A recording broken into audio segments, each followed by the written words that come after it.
Before we get into today's video, I'd like to give a shout out to one of our newest subscribers, Esteban Figueroa. I hope I pronounced that correctly, Esteban. Anyway, thank you for subscribing, and welcome to the family. And now without further ado, let's get on with today's video.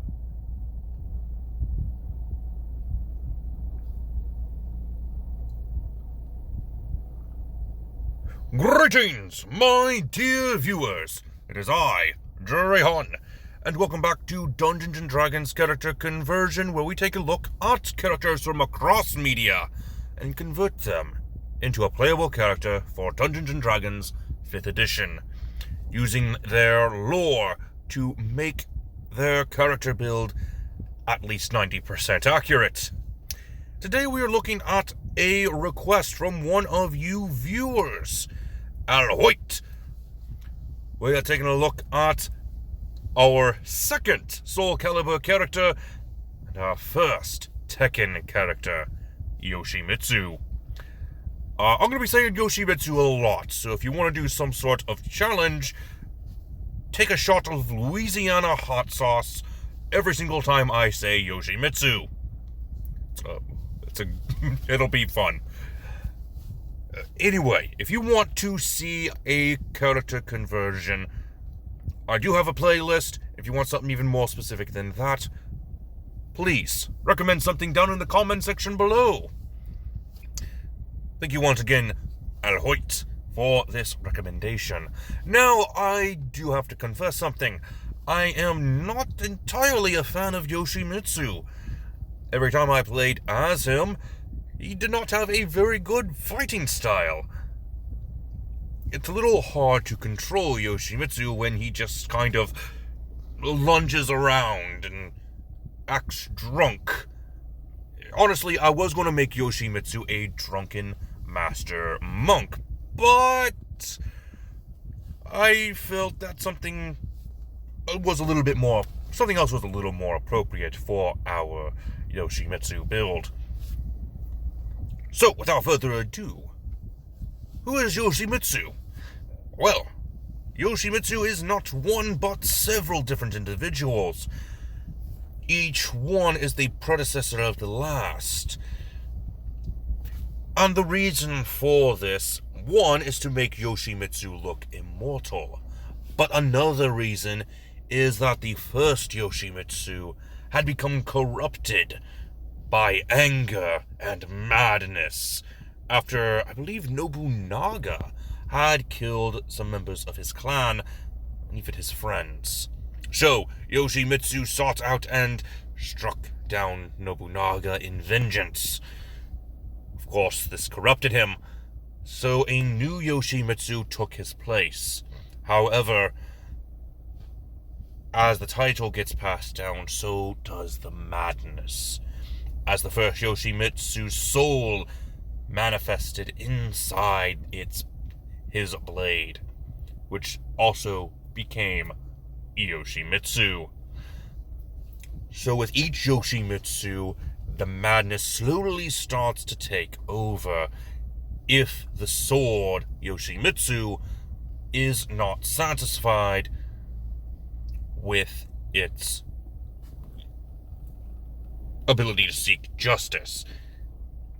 If an evildoer is not struck down, the wielder starts to lose himself, and thus a new Yoshimitsu takes the place of the previous Yoshimitsu. I don't give this story justice, but that's how it is, and honestly, it makes this character a bit more interesting. Anyway, to start this build off, we are going by the point-buy system for our stats. Strength will be a 12, Dexterity will be a 14, Constitution will be a 10, Intelligence will be a 10, Wisdom will be a 14, and Charisma will be a 13. Our race is going to be human because, except for Tekken 7's Yoshimitsu, every single one of these Yoshimitsu have been human. That's going to give us a +1 to each of our stats and give us a speed of 30 feet, as well as our 2 languages, common and 1 other. For our background, we are the leader of the Manji clan. That means we are a faction agent. This will give us proficiencies in 2 skills, insight and persuasion, as well as 2 new languages of our choice. And our feature is Safe Haven. For our starting class, we are going to grab Fighter. This will give us a starting hit dice of 1d10 and a starting hit point value of 10 plus our Constitution modifier. We get hit points equal to 1d10 plus our Constitution modifier for each fighter level above the first.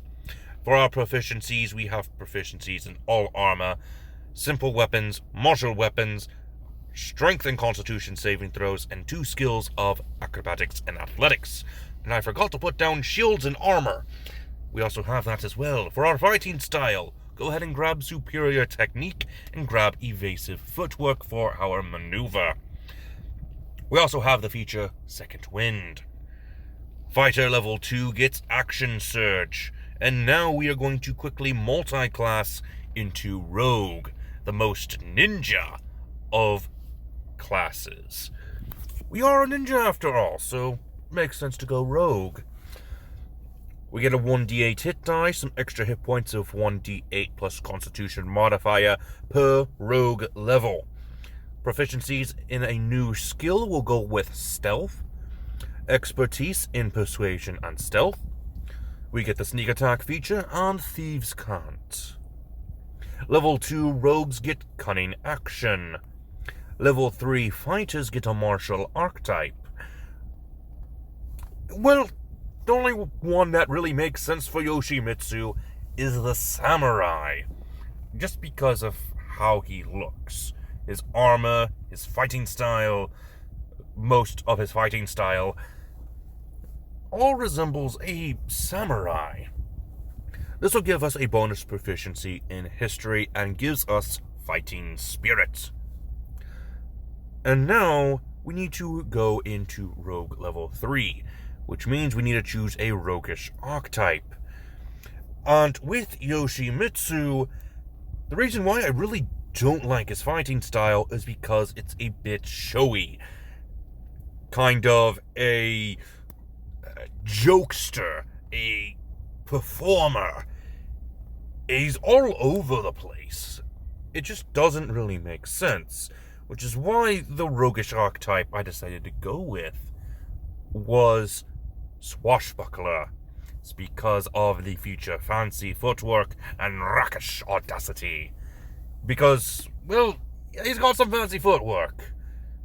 Like I said, the Way of the Drunken Master Monk was going to be my choice, because of the same reasons, but I felt that Rogue made a better option. So Swashbuckler just sort of made sense. And honestly, as much as I hate Yoshimitsu's fighting style, it actually makes sense for Yoshimitsu to have this sort of fighting style. Sort of all over the place. He treats his battles like a performance. All eyes must be on him.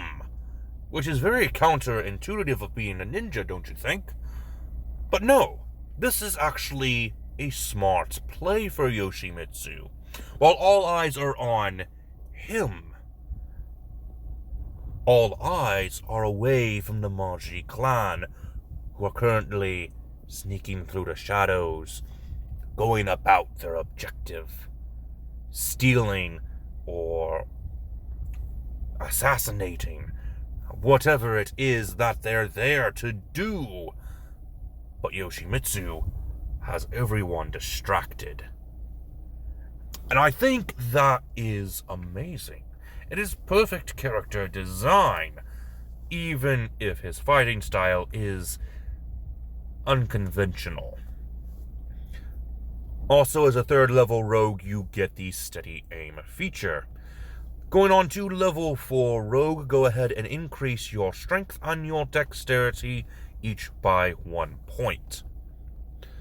For level 4 fighters, we're going to give our Yoshimitsu the feat Observant, increasing our wisdom by 1 point, as well as giving us a +5 to our passive perception and passive investigation checks. For level 5 fighters, we get extra attack. Level 6 fighters get an ability score improvement once again. Go ahead and increase both your constitution and in your intelligence by 1 point. For level 7 fighters of the martial archetype Samurai, we get Elegant Courtier. A very useful ability, in my opinion, especially for someone like Yoshimitsu. For level 5 rogue, we get Uncanny Dodge. Level 6 rogues get expertise in acrobatics and athletics. For level 7 rogues, we get evasion. Level 8 fighter, we're going to go for a feat skill expert. Increase your charisma by 1 more point, and we're going to grab a skill proficiency in performance and increase that proficiency of performance into expertise into performance. Like I said, Yoshimitsu's fighting style makes his fights and even his interactions with other people like a performance. He's exaggerating his movements, making himself the center of attention. So it makes sense to have this performance skill to draw in attention from others.